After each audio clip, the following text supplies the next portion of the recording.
Finding your passion. Yes, that's the topic today. So I'm just going to give you my top tips on finding your passion. 1. Create goals. Even if the goals might not necessarily lead to your absolute passion in the long run, they're going to help you to gain momentum and to gain the skills necessary to move forward. A lot of people think goals are stupid and self-help books are ridiculous, but let's just kind of backtrack from that and say, look, we all want to do things in our lives, but we need to actually give ourselves some incentive to go do those things. So if you set goals, no matter what they are, they're going to help you to make that next step, essentially, okay? Right. Next thing, number 2.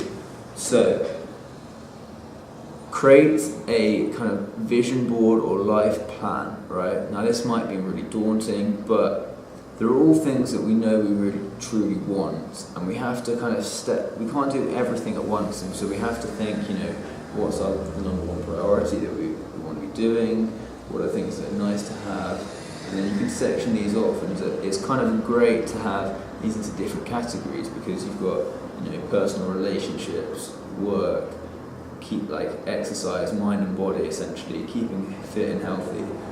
And so if you can maintain all of these and you can put them into different categories and have targets for each one, then you can start to improve as a whole instead of just in certain areas, which is important because otherwise you burn out, don't you?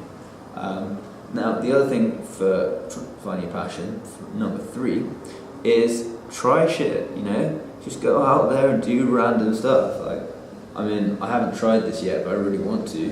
I want to try laughing yoga, that might be a new passion of mine or a new hobby, or it might help me relax and so that I can then take the next step in my business. All these things are so interrelated, but finding a passion and kind of getting to that next level in your own life, not in terms of career or anything like that, but just being the best you can possibly be for yourself and for your family and for everything else. It's just really awesome. So being passionate and joyous every single day, it's hard and it takes work, but it's going to be totally worth it. Now my last point, number 4, is at the end of the day it's a choice.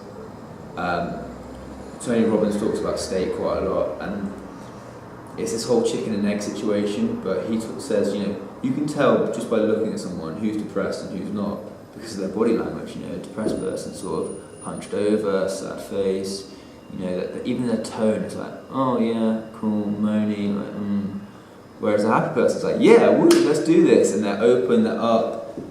And so his theory is that, if you can change your mindset just by changing how your body works and how you talk to people.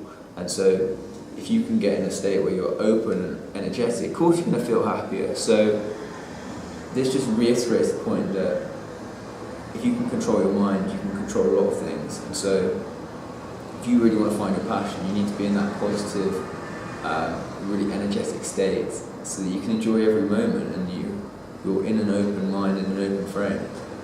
Awesome. Well, guys, keep believing in better, keep doing, keep hustling, and I'm sorry this video might not have made as much, so it's not as snappy as I wanted it to be.